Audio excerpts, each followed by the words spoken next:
স্বাগত খেলাযোগে আপনাদের সাথে আছি আমি ফাইম রহমান। কলম্বো টেস্টের দ্বিতীয় দিনে শ্রীলঙ্কার দাপট পাথুম নিশাঙ্কার অপরাজিত সেঞ্চুরি আর চান্দিমালের দুর্দান্ত ব্যাটিংয়ে প্রথম ইনিংসে লঙ্কানদের লিড 43 রানের, হাতে উইকেট আছে আরও 8টা।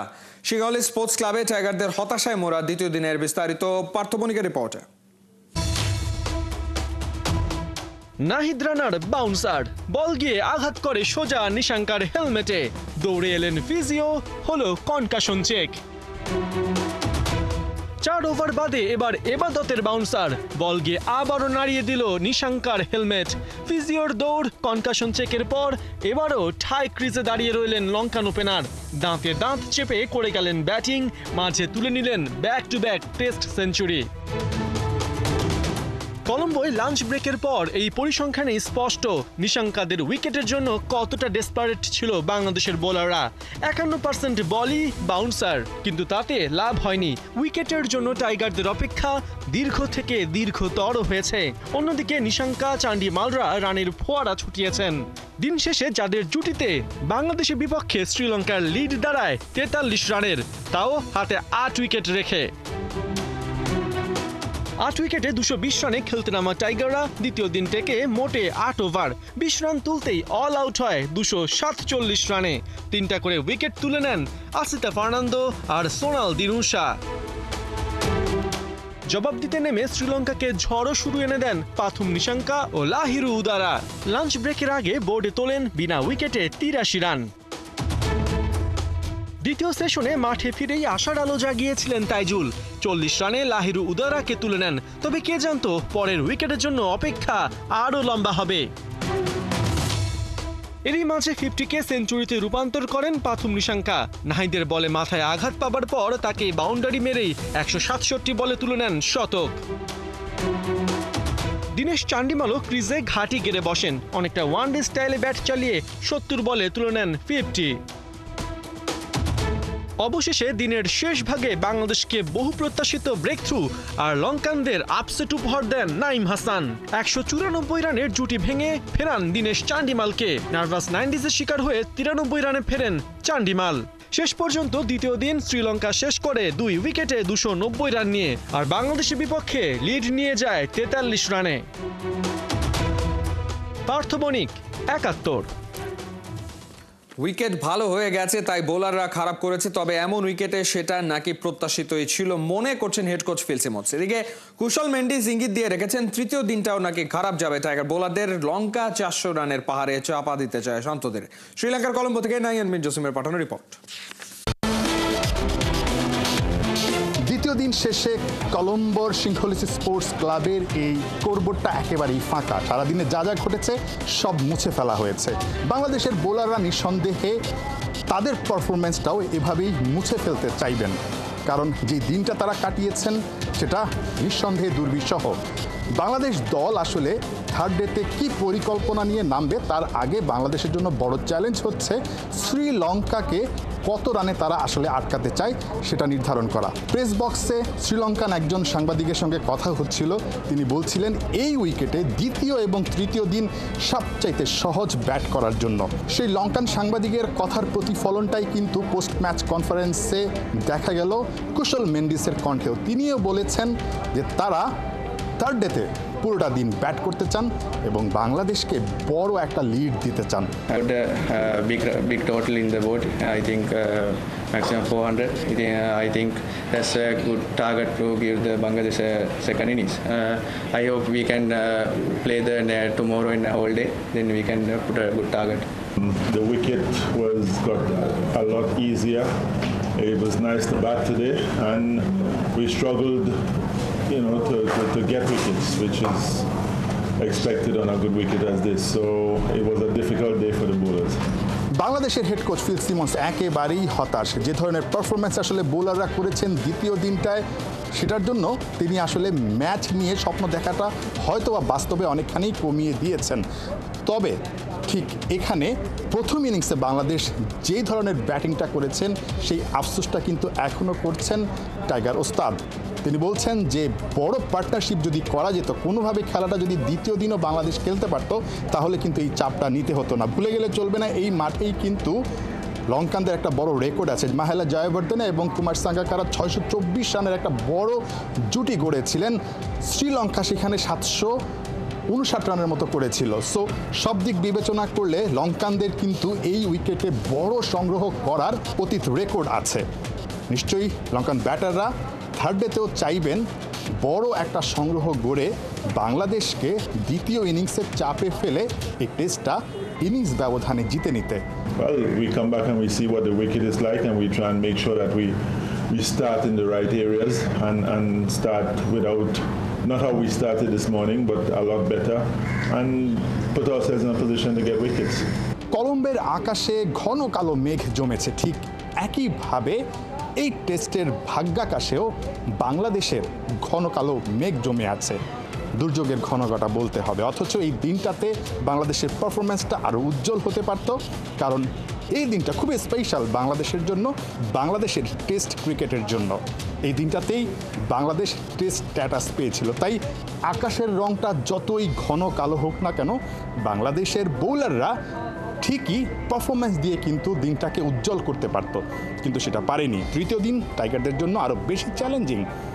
বাংলাদেশ দল কি পারবে রাঙাতে? নাহিয়ান বিন জসিম, 71, কলম্বো, শ্রীলঙ্কা। বনেদি ফরম্যাট টেস্টে 25 বছর পেরিয়ে 26শে বাংলাদেশ টেস্ট মর্যাদা প্রাপ্তির রজত জয়ন্তী পালন করলো বাংলাদেশ ক্রিকেট বোর্ড। বৃহস্পতিবার ক্রিকেট বোর্ডে জাঁকজমকপূর্ণ এক আয়োজনে টেস্ট দলের ক্রিকেটার ও ম্যানেজমেন্টের সদস্যদের সম্মাননা দিয়েছে পিসিবি। এই অনুষ্ঠানেই দেশের 100 স্কুলে পিচ বানিয়ে দেওয়ার ঘোষণা দিয়েছেন ক্রীড়া উপদেষ্টা আসিফ মাহমুদ। সাইফুল রূপকের রিপোর্ট। বিদ্যুৎ তখন আমারে বলে, ওই বেটা এই মুয়া বলারটা কেডা? জিম্বাবুয়ের মধ্যে বোলাওয়ে, জাম্বিয়া, এমন কিছু কিছু কঠিন কঠিন জায়গা আছে যেখানে মানুষই আছে 50-60 জন। ওর মধ্যে ওর ফ্রেন্ড আছে, ওর রিলেটিভ আছে। ও দাবি করতো খুব ভালো ফুটবলার। বিশ্বাস করেন, আমার দেখা এত বাজে ফুটবলার কখনো দেখি নাই। পাটুল ভাই দুষ্টামি করে এসেও বলতেছিল, তুই একটা ক্যাচ তুই ধরস না, তোর বেস্ট ফিল্ডার হিসেবে নিছে। বলছি ভাই ইনশাল্লাহ কিছুক্ষণ পরে হবে ইনশাল্লাহ। তারপরে 3টা ক্যাচ ধরেছিলাম আমি। একটু high level scientific mental training coaching পেতো, সুমনে হয়তো 15 থেকে 20টা টেস্ট হ্যান্ডেড হতে পারতো। টিটু ভাই আমাদের প্রথম ম্যানেজার ছিলেন এবং তিনি আমাদেরকে শুধু মানসিকভাবে সহায়তা করেননি, আর্থিকভাবেও বেশ সহায়তা করেছিল। বিশেষ দিনে খুলে গেছে গল্পের ঝুলি। বোর্ড সভাপতি আমিনুল ইসলাম বুলবুল টাইম মেশিনে চড়ে ফিরে গেছেন 25 বছর আগে, সাল 2000। টেস্ট স্ট্যাটাস প্রাপ্তি আর অভিষেক ম্যাচ খেলার গৌরব, কত শত মধুর স্মৃতি। 26শে জুন 2000 বনেদি ফরম্যাটে খেলার গ্রিন সিগন্যাল পেয়েছিল বাংলাদেশ। টেস্ট মর্যাদা প্রাপ্তির রজত জয়ন্তীতে প্রথম ম্যাচের দলকে বৃহস্পতিবার সম্মাননা দিল বিসিবি। 25 বছরে কেবল 23 ম্যাচের জয়। প্রথম টেস্ট সেঞ্চুরিয়ান বর্তমান প্রেসিডেন্টকেও বেশ পোড়ায়। পাইপলাইন মজবুত করতে নয়া উদ্যোগ বুলবুলের। ইউথ আন্ডার-19 যারা খেলে তাদের দুদিনের ক্রিকেট আমরা বিভিন্ন চারটা রিজন ঠিক করেছি: রাজশাহী, চিটাগং, গ্রেটার ঢাকা এবং সিলেট, ময়মনসিংহ, খুলনা এবং চিটাগং। সো এই 4টা রিজনে আমরা 4টা ছোট্ট বাংলাদেশি ক্রিকেট বোর্ড বানাবো। সেখানে একজন হেড অফ ক্রিকেট থাকবে, তিনি তদারকি করবেন তার জেলায়, তার বিভাগে, তার রিজনে যতগুলো কোচ থাকবে সেখানে একটা প্রিমিয়ার লিগ করার চিন্তা করছি। সেখানে কোচ ডেভেলপমেন্ট প্রোগ্রাম চিন্তা করছি, একটা ফান্ডিং মডেল তৈরি করছি যেখানে তাদেরকে সবসময় মিরপুরের উপরে ডিপেন্ডেন্ট হতে হবে না। প্রায় এক যুগ বিসিবির ক্ষমতায় থেকেও দেশব্যাপী ক্রিকেটটা ছড়াতে ব্যর্থ হয়েছিলেন সমালোচিত সাবেক সভাপতি নাজমুল হাসান পাপন। শুধু কথায় নয়, কাজ করে দেখাতে মরিয়া নয়া প্রেসিডেন্ট বুলবুল। ক্রিকেটটা এগিয়ে নিতে দারুণ পরিকল্পনা নিয়েছে ক্রীড়া মন্ত্রণালয়ও। বিকেন্দ্রীকরণের যেই উদ্যোগ বা যেই কথা আমরা বলছি সেটা বাস্তবে রূপান্তরিত হচ্ছে এবং এর মাধ্যমে আমরা একদম পাড়াগাঁয়ের কিংবা অলিতে গলিতে ক্রিকেট খেলা কোনো একজন বাচ্চাকেও আসলে ভবিষ্যতের স্বপ্ন দেখাতে পারবো। ইনফ্রাস্ট্রাকচারাল ডেভেলপমেন্টের জায়গা থেকে আমাদের, আপনারা জানেন, স্কুল ক্রিকেট, অনেকগুলো স্কুল ক্রিকেটে ভালো করে। আমরা সেই জায়গা থেকে একটা অ্যাসেসমেন্ট করে বিসিবির সহায়তা নিয়ে 100টা স্কুলের মাঠে আমরা সিনথেটিক পিচ স্থাপন করে দেব। ব্যক্তিগত কারণে রজত জয়ন্তীর অনুষ্ঠানে অনুপস্থিত ছিলেন প্রথম টেস্ট কাপ্তান নাইমুর রহমান দুর্জয়। টেস্টের বিশেষ দিনে মিরপুরে ভিন্নধর্মী এক অনার্স বোর্ডও উন্মোচন করল বাংলাদেশ ক্রিকেট বোর্ড। 25 বছরে বাংলাদেশের হয়ে টেস্ট খেলা সবার নামই তুলে ধরা হয়েছে। সাইফুল রূপক, 71। কেউ ছুটে এসছেন সুদূর ইউরোপ থেকে, তো কেউ যুক্তরাষ্ট্র থেকে। সবাই মিলিত হচ্ছেন শেকড়ের টানে বাংলাদেশে খেলতে চান লাল সবুজের জার্সিতে। বেশিরভাগ ফুটবলারের অনুপ্রেরণার বড় অংশ জুড়ে হামজা চৌধুরী। বাফুফের ট্রায়ালে অংশ নেওয়া 5 প্রবাসী ফুটবলার 71-এর খেলাযোগকে জানিয়েছেন নিজেদের স্বপ্ন ও লক্ষ্যের কথা। তাদের ভাবনা শুনেছেন হাসান সজীব। আশিক ও অনিক দুই যমজ ভাই। সম্প্রতি বৈশ্বিক সংঘাতও তাদের থামাতে পারেনি। বাফুফের ট্রায়ালে ছুটে এসেছেন সুদূর সুইডেন থেকে। তাদের একটাই কথা, রক্তে বাংলাদেশ।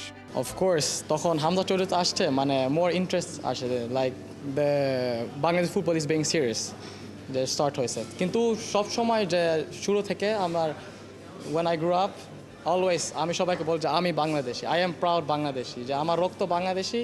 আর আমি অ্যাকচুয়ালি আমার বাবাকে বলছি যে আমি বাংলাদেশের জন্য খেলতে চাই ছোটো থেকে, যে I want to play for Bangladesh. So I always feel Bangladesh is my home, you no.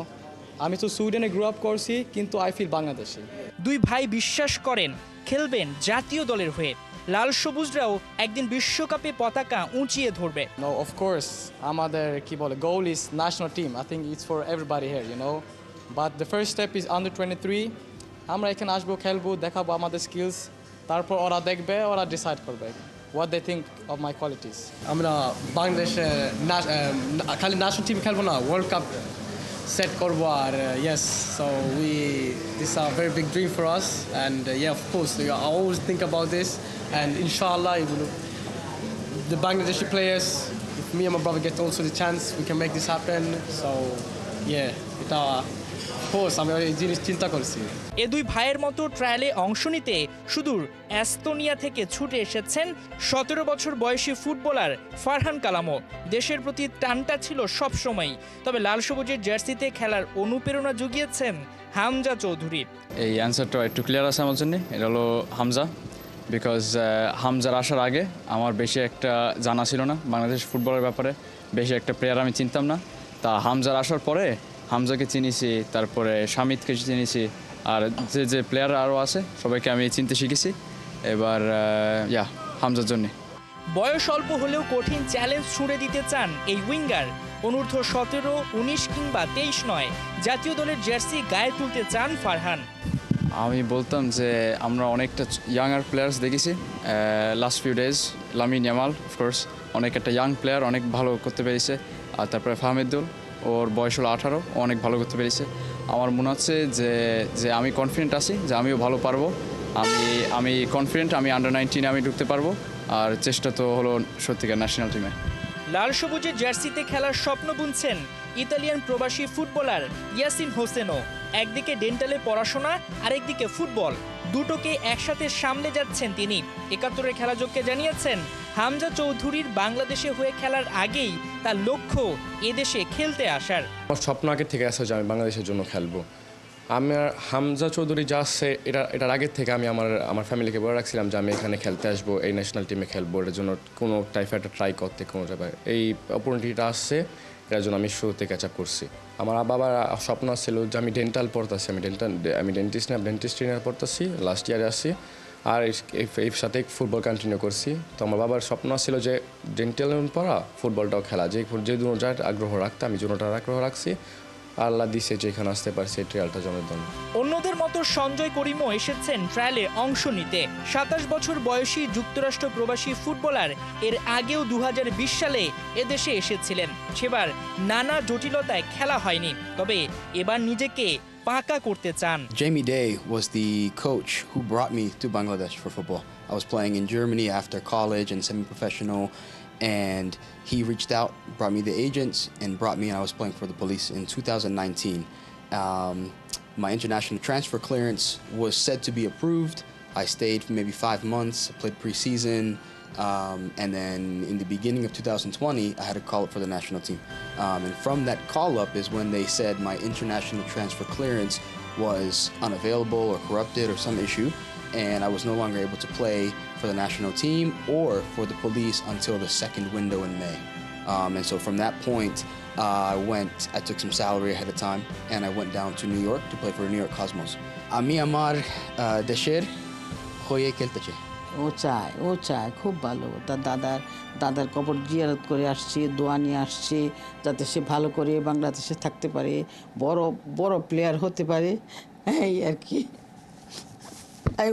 Hasan সজীব, ৭১। ফুটবলের এই গণজোয়ার সেটাকে নিয়ে যেতে হবে নেক্সট লেভেলে, এমন লক্ষ্যে রুট লেভেল ফুটবল নিয়ে কাজ করছে নেক্সট লেভেল স্পোর্টস ম্যানেজমেন্ট। তাদের সামার ক্যাম্পে হাজির হয়ে বাফুফে বলছে যেখানেই ফুটবল সেখানে সব ধরনের সাপোর্ট নিশ্চিত করতে তারা আগ্রহী। সব মিলিয়ে ৫২,০০০ বর্গমাইলে কি ফুটবলটাকে নেক্সট লেভেলে নিয়ে যাওয়া সম্ভব? খালিদ জামিল খুঁজেছেন তার উত্তর। Cristiano Ronaldo. Why you like Cristiano Ronaldo? Because he supports Palestine. কি করেছে মেসি জানো? কি বল শুনি। 8 Ballon d'Ors আছে, 1 World Cup আছে, অনেক আছে, ড্রিবলিং ভালো, আমিও মতো খেলি। একজন ক্রিস্টিয়ানো রোনালদোর সমর্থক, কারণ তিনি ফিলিস্তিনের পাশে দাঁড়িয়েছেন আগাগোড়াই। অন্যজন আবার কেবলই ফুটবলের পাগল, তাই লিওনেল মেসি ছাড়া তার ভাবনায় কিছুই আসে না। সাইহান রহমান আর ওয়াসিম নূর ভাবনায় তাদের মধ্যে সৌদি আরব আর মার্কিন যুক্তরাষ্ট্র সমান দূরত্ব। তবে দুই খুদে ফুটবলার পড়েন রাজধানীর দুই আলাদা স্কুলে এবং এবারে তাদের এক করেছে নেক্সট লেভেল স্পোর্টস ম্যানেজমেন্ট আর ইন্টারন্যাশনাল হোপ স্কুলের পার্টনারশিপ প্রোগ্রাম ফুটবলের সামার ক্যাম্প, যেখানে আয়োজকদের টার্গেট কেবল ট্রেনিং আর ম্যাচ ম্যানেজমেন্ট নয়। এখানে যারা খেলছে সবার লক্ষ্যই প্রফেশনাল ফুটবল খেলা। আমাদের সবারই লক্ষ্য বাংলাদেশের জাতীয় দলের জার্সি পরে খেলা, কিন্তু আসলে সবার জন্য হয় না। বিশ্বের অনেক দেশেই স্পোর্টস স্কলারশিপে আমরা তাদেরকে যাতে অপরচুনিটিগুলো দিতে পারি, তাহলে তারা পড়াশোনার পাশাপাশি খুবই ভালো মানের খেলাধুলার সুযোগও পাচ্ছে। তারপর ইনশাল্লাহ যদি তারা ভালো খেলতে থাকে এবং খেলাধুলার সাথে থাকে, বাংলাদেশে এসে দ্য প্রফেশনাল অথবা জাতীয় দলে রিপ্রেজেন্ট করতে পারে। পড়ালেখার পাশাপাশি যে শিশুরা অলওয়েজ রেডি টু প্লে, তাদের নিয়েই এই সামার ক্যাম্প, যেখানে তারা পাচ্ছেন জীবন গড়ে নেয়ার নতুন এক পথের দিশা। কিন্তু অভিভাবকরা স্বীকার করছেন শিশুদের ফুটবলার অ্যাজ এ প্রফেশনাল গড়ে তোলার মতো সাহস এখনও তারা করছেন না। ফুটবলকে প্রফেশনাল হিসাবে নেওয়ার মতো পরিবেশ এখনও আমাদের হয়নি। এটা শুধুমাত্র স্বপ্রণোদিত হয়ে যারা করছে সেটাই। কিন্তু আমাদের এখন আমরা নিজেদের থেকে সেলফ ইন্টারেস্ট থেকে এই কাজগুলো করছে, কিন্তু এটার প্রয়োজনীয়তা অনেক আছে, এটা সত্যি। তাবিত আওয়ালের নেতৃত্বাধীন কমিটি বাংলাদেশের ফুটবলের টপ ম্যানেজমেন্ট হওয়ার পর চলছে খেলাটাকে ঘিরে সব অবকাঠামোর খুল নলছে পাল্টে ফেলার প্রসেস। ন্যাশনাল ফুটবল টিমে যোগ হয়েছে হামজা চৌধুরী, সমিত সোমদের মতো গ্লোবাল সুপারস্টার। তবে দিন শেষে ন্যাশনাল টিমের পাইপলাইন স্ট্রং কংক্রিটে মুড়ে দিতে স্কুল ফুটবলের কোনো বিকল্প নেই, বলছেন বাংলাদেশ দলেরই ভাইস ক্যাপ্টেন। কাঠামোকে আগায় নিতে হলে আপনার স্কুল টুর্নামেন্টটা অনেক ইম্পর্টেন্ট, যেটা আমি খেলেছি এবং আমার মতো আরও অনেক স্কুল টুর্নামেন্ট খেলে কিন্তু প্লেয়ার হয়েছে। প্যারেন্টস যারা আছেন তারা কিন্তু আপনার স্পোর্টসে ইনভলভ হতে দেয় না তাদের ছেলে এবং মেয়েদের। তো আসলে আমার কাছে মনে হয় যে এই যে ব্যাপারগুলি ওনাদের সামনেই কিন্তু টিভি খুলে দেখা যাচ্ছে, সোশ্যাল মিডিয়াতে দেখা যাচ্ছে এবং লাইভ আপনি স্টেডিয়ামে যে তারা দেখেছেন। তো আসলে এখান থেকে আমার কাছে মনে হয় যে অনেক আপনার ইন্সপায়ারিং হবে। তবে কেবল স্কুল কেন্দ্রিক নয়, যেখানে ফুটবল সেখানেই বাফুফে, এই পলিসিতে এগোচ্ছে ফেডারেশন। অবশ্য নতুন প্রজন্মের কাছে জামাল তপুদের ব্র্যান্ড ভ্যালু আরও বাড়াতে স্কুল ফুটবলের দিকে থাকছে বিশেষ নজর। বিএফএফ হয়ে আমাদের সমগ্র দেশে কিন্তু আমরা মাঠের সমস্যায় আছি, আপনারা জানেন। এই ধরনের উদ্যোগ এটিও একটি অত্যন্ত ভালো দুয়ার উন্মোচন করে, যেখানে যাদের পারহ্যাপস মাঠের ফ্যাসিলিটি নেই, তারা এই ধরনের উদ্যোগে এসে অন্য স্কুলে এসে অন্য ক্যাম্পাসে এসে প্র্যাকটিস করতে পারেন, ফুটবলকে নিয়ে সময় কাটাতে পারেন, যেটা অত্যন্ত প্রশংসনীয়। এবং এগেইন আমরা ফেডারেশন থেকে যেটা সবসময় বলি যে ফুটবল সেন্ট্রিক যে কোনো উদ্যোগের পাশে আমরা আছি। খালিদ জামিল, ৭১। এই ছিল এই মুহূর্তের খেলাযোগে সরাসরি সংবাদ অনুষ্ঠান দেখতে চোখ রাখুন ৭১-এর ফেসবুক পেজ এবং সাবস্ক্রাইব করুন ৭১-এর ইউটিউব চ্যানেল। ৭১-এর সাথেই থাকুন।